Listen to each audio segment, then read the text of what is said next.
Well, welcome to another episode of Cage Free Theology. I'm Clint Archer. And I'm Will Brannon. What's our question today, Will? Our question for the day is, how do you read the book of Revelation? Let's let the lion out the cage.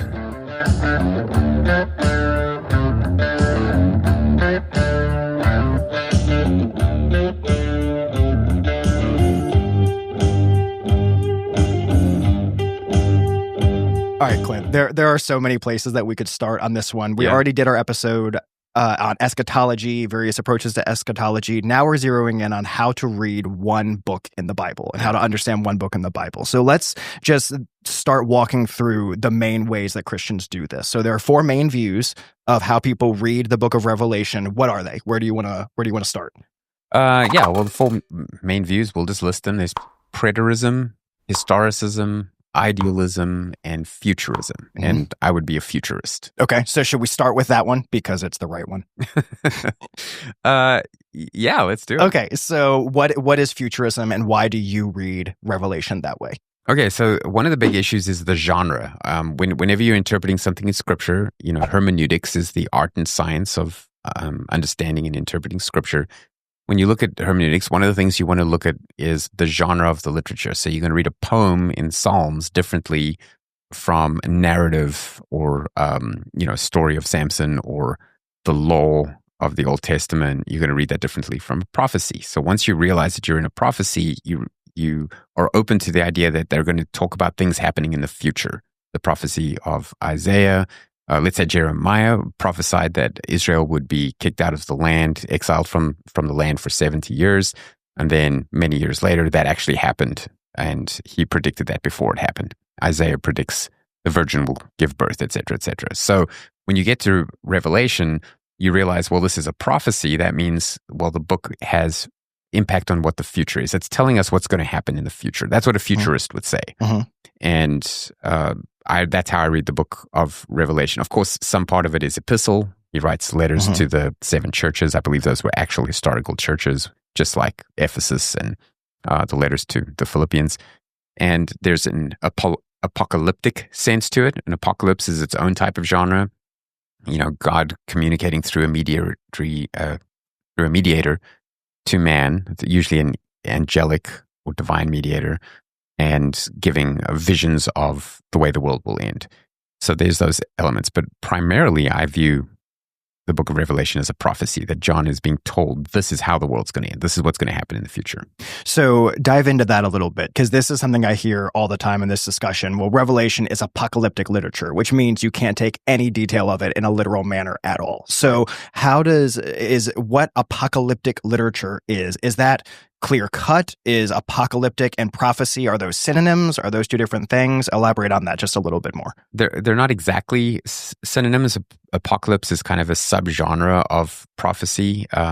There's other books outside of the Bible, the books of Enoch and that kind of thing there's the apocalypse of Abraham. They're apocalyptic in genre. And the point there is that people in the first century that John wrote to would recognize what he's doing here as similar to other things that they read, where an angel has this vision of what's going to happen in the future and the end of the world.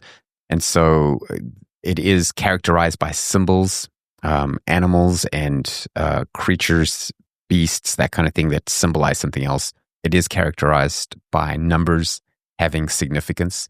But you don't want to use too much circular reasoning and say, well, we don't know what any of the numbers in Revelation mean because it's apocalypse. Well, how do you know that it's apocalypse? Because they have these numbers that we don't know what they mean. Right. It's like, well, that's circular.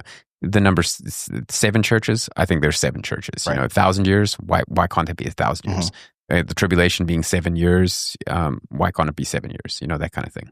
So this is a 40,000-foot level question, but big picture, how do you understand the book of Revelation? Can you just really quickly summarize how would a futurist understand Revelation is speaking about the future? After the section on the 7 letters to the 7 churches, you then have a description of a tremendous period of tribulation, of God judging the earth, the 7 bowls of God's anger, and that then turn into the 7 trumpets. The last bowl is the unleashing of the trumpets, and then the last trumpet, it's just this escalating devastation of the planet, a third of the world is wiped out, a third of the animals, the seas turn to blood. There's radiation from the Wormwood comet that hits the earth. There's hailstones mixed with fire and blood falling from the sky. I mean, it's awful. There's disease and famine systems collapsing. And there's the rising up of this character, the Antichrist, the beast, and he has a sidekick, and there's stuff that happens in there, and then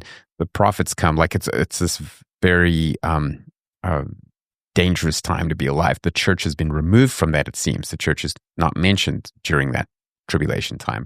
And then it ends with the last part of the book is, after all of that, Jesus comes back and establishes his kingdom here on earth. We reign with him for 1,000 years. Satan is bound during the 1,000 years. It's what we call the millennial kingdom.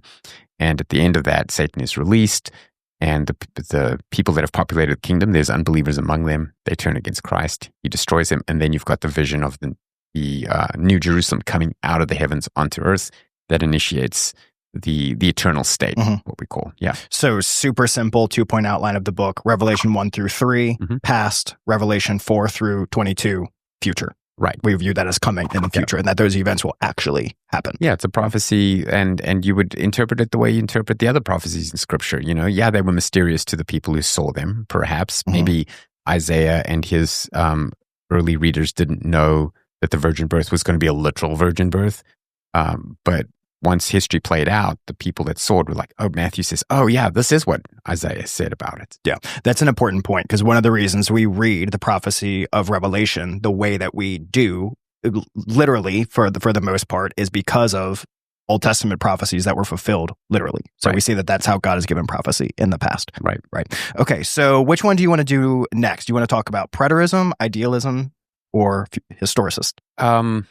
Where do you want to go? Let's do historicism, and then idealism, and then preterism. Okay. Preterism is a popular one today. Yeah. The other two, not so much. So we'll start off with historicism. So historicism is the idea that everything in the book of Revelation will refer to something in history, and that it doesn't. Each generation or each kind of epoch in history can connect what's happening at the time to the book of Revelation. So Luther was an example of this. Martin Luther said that, well, the Antichrist, well, he's the Pope. He's the Pope that I know that's doing this thing. And, maybe in a certain age, people thought, well, the woman that rides the beast, that's Marilyn Monroe, and JFK is the Antichrist, and he suffered a head wound like the Antichrist did, or whatever it is. They try to link things to specific periods in history. He didn't recover from it. That's true. I'm sorry, I shouldn't have said that, but... Okay. But, okay, I don't know if anyone... Carry on, trying to recover. I'm just making stuff up there, but I have heard what was popular was historicism and Book of Revelation is to link it to World War II. So the people around the time of World War II is like, well, yeah, you've got Hitler, he's the Antichrist, his sidekick is, Goebbels or whatever, and this... The battle between light and dark are the Allies and the Axis, that kind of thing. So that's what historicism is. John may have been writing about Nero, but that figure then can be Hitler or Pol Pot or Stalin or some people now think Donald Trump. People are constantly looking to link it to what's happening. So that's historicism. And people still do that today. So two questions on that. One is, I've heard people explain like the 7 letters to the churches as each of the churches represent some era of history. Right. Is that an example of the historicist approach? Okay. Right. And if somebody holds to that view, which I honestly don't think I know anyone personally that does today, but if somebody did, would they say that there's actually no one meaning to the book of Revelation, that these symbols, they just represent various figures that shift through time? Or is it that, like, no, there is an actual figure and we're just trying to find who that figure is? No, I think somebody who has a historicist way of interpreting the book of Revelation is saying that it's written in such a way that each generation can find it useful to them at the time. And whoever the baddest of the bad guys is at the time, maybe Putin at the moment, maybe unless you're maybe if you're Russian, you don't think it's Putin, you think it's Trump or whatever. And that's okay. You can have different interpretations. And the point is that you're drawing comfort that God is in control. You're drawing comfort that good overcomes evil. And if you look in history, that does tend to be the way it works. And so Revelation was written consciously in order to be generic enough to fit any age. Right. Okay, so that's the historicist view. What about the idealist view? Idealist view sounds similar, but there's a key difference. What idealists would believe is that, again, Revelation was written by John in such a way that could apply to anyone at any time. That's not talking about future events or past events, but that it's talking about certain ideals, certain grand themes that are always relevant. So the main theme there is that good conquers evil, right? And the theme of God's throne and the expansion of the kingdom and the judgment of sin. And they may go as far as to say things like, the monster with the 7 heads represents the 7 deadly sins. And so every age has to deal with the 7 deadly sins in society and those kinds of things. So it's not linking it historically to an individual person like Marilyn Monroe or Hitler or something like that, but they would link it in general. The woman who rides the beast is, lust and sexuality in society. And so for us, that might be pornography. Right. And in the 60s, it might be Marilyn Monroe. I don't know. So the theological message of the book is more important than any sort of like literal event that the book is pointing to. Right. Yeah. Right. It's looking for themes, ideal themes. Right. Yeah. So can you think of any examples of people that hold that view or held that view in the past? The early Christian writer, Origen, he's kind of famous for that, but it's not... I think serious scholars of the book of Revelation today don't usually fall into that category either. Yeah.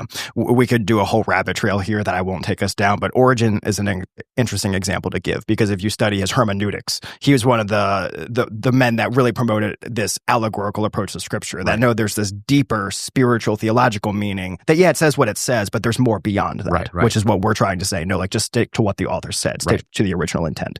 Okay, so that brings us to one of the big ones on the block, especially today, Preterism. So what is Preterism? Preterism is popular today because there's respectable people that hold it. The late R.C. Sproul, when he was alive, was a Preterist. I say that tongue-in-cheek because I think he's a Futurist now. But anyway, now that he's in heaven. And, the Jeff Durbin and Doug Wilson and those kind of guys, the post-millennialists tend to be Preterists. So what that comes from the Latin word praeter, meaning before, what came before. So what Preterism is teaching is that everything that's written in the book of Revelation happened in the past. It's not talking about the future, it's about the past. So it happened in John's lifetime or his readers' lifetimes. Now, of course, there's going to be different levels of Preterism, and all of these views are going to have different people within them. But the extreme version, sometimes called full Preterism, I think all Christians would agree it's actually a heresy, because they say that literally everything in the book of Revelation happened during John's day, and there's no indication of the future at all, including the return of Christ. So they would say, and I sent you a quote from that while you look that up. So that we would consider that a heresy because it's taking away all the promises that Jesus is actually going to come back for us. Yeah. So that quote, and this is a kind of a doctrinal statement on preterism from preterists. We believe Scripture teaches Christ would come again in that first century generation, while some of his original disciples were still alive to judge the living and the dead. Yeah, so that comes from preterism.org, I think it is. That's like their official teaching. And they take that from the verse that says, where Jesus says, some of you standing here will not taste death until you see the Son of Man coming in his glory. The next thing that happens is that's Matthew chapter 17, the transfiguration, where Jesus comes in his glory in front of some of the people there who are still alive. Right. But they take it as, well, no, those people alive in that time saw Jesus return in his second coming. Right. And this isn't just a way to read the book of Revelation. This is also an important way to read the Olivet Discourse in Matthew 24, preterism. That is all fulfilled in the first century leading up to the destruction of the temple in 70 AD. Yeah. And I mean, it can't be right as well, not only because Jesus hasn't come back, but because Paul says in 2 Thessalonians 2, don't let people upset your faith by saying that the day of the Lord has come. And Hymenaeus and Philetus were disciplined out of the church because they were upsetting the faith of some by saying that, the second coming had already happened. But that's a very niche kind of preterism. Most preterism is not a heresy. What we would maybe call partial preterism. And what they're saying is not every single thing in the book of Revelation, like the coming of Christ, happened, but most of it, especially the description of the plagues, and that are a symbolic, metaphorical, literary device that just talks about the destruction of the temple in 70 AD, the persecution of Christians at that time. The Antichrist is Nero. 666 represents his name numerically, those types of things. And so they would show that the whole book of Revelation, you're reading it to see what happened in John's day, and you're applying it to yourself in the same way that you would read the narratives of the Gospels, what happened in Jesus' day, or the epistle to the Philippians, what happened in the Philippians' day, and apply it to us kind of secondarily. There's no actual prophecy written to us, except, the last couple of chapters that talk about the coming of the eternal state. They may say still future. Sure. Yeah. But to show how far preterism goes, if somebody's listening and is not familiar with these terms or what does this look like, a very common partial preterist, not just full preterist, but partial preterist interpretation in Revelation would be like that Revelation 19, for example, Christ returning on the white horse to defeat his enemies. That either has already happened or is already happening. So there was this coming of Christ that maybe continues or maybe it's already complete, that is fulfilled. So even though some partial preterists don't go all the way, this still, it flirts with important aspects of Christ's second coming have already happened in the first century. Right. I know this is tongue-in-cheek and obnoxious, but I sometimes joke that full preterism is just consistent partial preterism. Because once you say a certain thing, if A is B, then B leads to C as well. Right, and that's one of the reasons why I'm a futurist, is because I believe it's the only consistent hermeneutic with the rest of Scripture. I'm going to read the prophecy in Revelation exactly the same way I read the prophecy of Isaiah or Micah or Jeremiah or Daniel, any of those. And yes, Daniel has apocalyptic elements to it, and so does Revelation, and that's fine. I'm going to wrap that in to my understanding as I'm trying to apply things. I'm going to bear in mind that this has got apocalyptic elements to it, but that doesn't mean I can't know what it means. Right. If it says there's a monster with 3 frogs, okay, I might not know what that means, but I know that there's 3 frogs and not a number we have no idea of. Right. If the kingdoms, if Satan is bound and isn't tempting anyone and is incapacitated for 1,000 years, I'm just going to assume that means that Satan will at some point in the future be removed from being able to tempt us for 1,000 years. Right. When it says that he's released at the end and tempts people and they turn against Christ and Christ destroys them, I'm just going to assume that happened. Now, of course, there's still symbolism. I mean, a literalist like myself doesn't ignore metaphor and symbolism. And I know that Jesus, when he says, I'm the door, it doesn't mean that he has hinges. I understand how language works. And so if there's a beast with 7 heads and 10 horns, I'm thinking, I wonder what that represents. Does it represent 7 countries with 10 leaders? That kind of thing. And I might not know the answer to that, but I think that the people at the time who see it happen will have no doubt. Right. Just like the people who got carried away in the 70-year exile had no doubt. Daniel starts reading Jeremiah, it says, and he says, well, I've been here 70 years. And Jeremiah says it was 7 years. So guess what? The time has come. Right. And we see that in Daniel's prophecies as well. You're talking about symbols, but the symbols stand for something. Right. When he's giving these interpretations of these various images, they represent actual nations. It's symbolic, but it does represent something that is real. Yeah, and often in the book, there's a key to what that is. Like, so you're reading about this dragon, you're like, well, what's the dragon? And then John says, well, the dragon is the serpent of old, who is also called Satan. You're like, oh, okay, the dragon's representing Satan. Right. So let's shift to some hopefully practical questions for really studying and understanding the book of Revelation. How would you respond to a faithful believer who wants to understand the word, but they're just discouraged? They hear all these men with doctorates, and they all have different opinions and different perspectives and different commentaries and preterism and idealism and all of this, and they just think it's so complicated. There's just no way to know. Like, how can I get anything out of the book of Revelation? How would you speak to that person about how to not get caught up in all these weeds and terms, but just to study and understand the book and the blessing found in the book itself? Yeah, I mean, that's a great question. And I'm sure a lot of people feel that way sometimes because it is probably the most difficult book to understand in the Bible. Revelation 1:3 says, "Blessed is he who reads and those who hear the words of the prophecy and keep the things that are written in it, for the time is near." So here John is specifically saying there is blessing in reading and obeying what's in this book. Don't write it off. Don't think it's not meant for you. The purpose of writing the Bible is to communicate with us. That's why God gave us the Bible. So he's not trying to hide truth from us.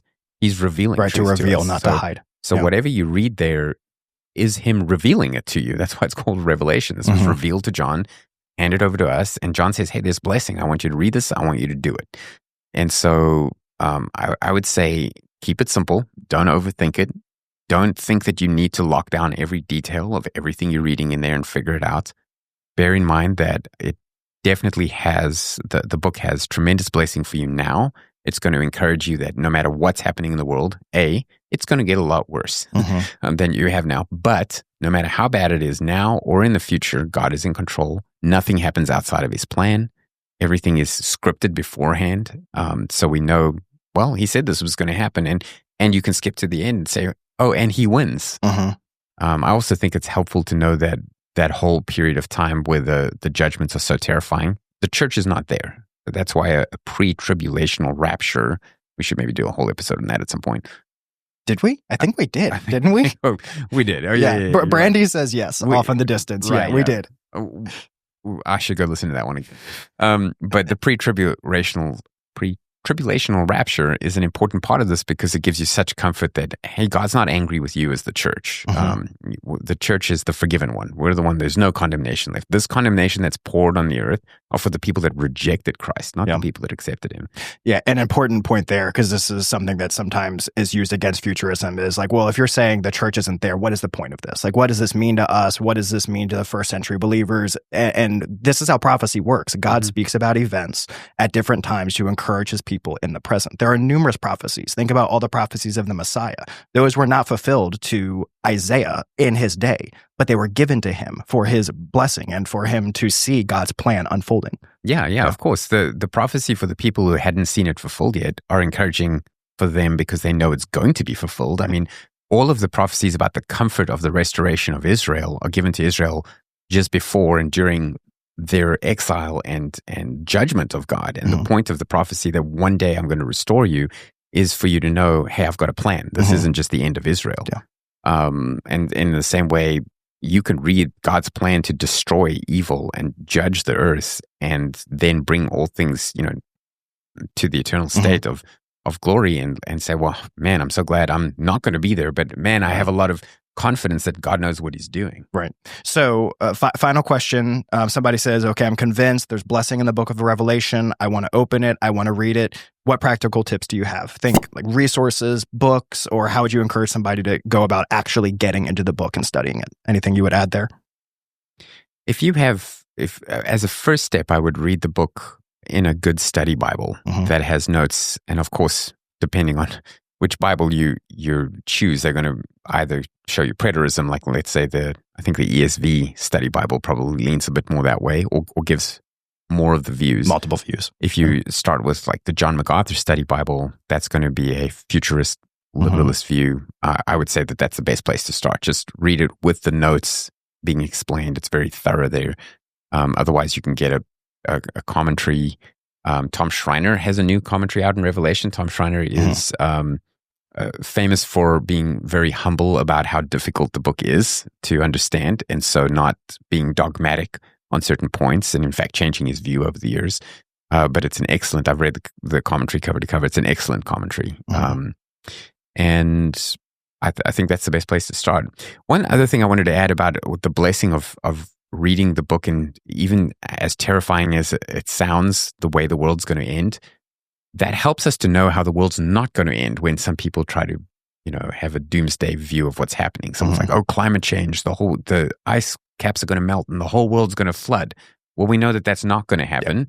Because nuclear war stuff. Yeah, because God said he wouldn't flood the earth again, Rainbow Covenant from Genesis 9. But B, we know how it is going to end, and it's worse than that.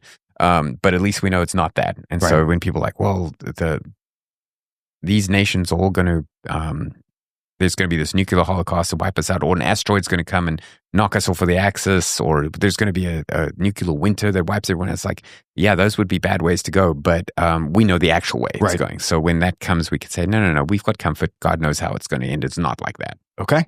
All right. Anything else on how to read Revelation? No, that's it. All right. That does it for this episode of Cage Free Theology.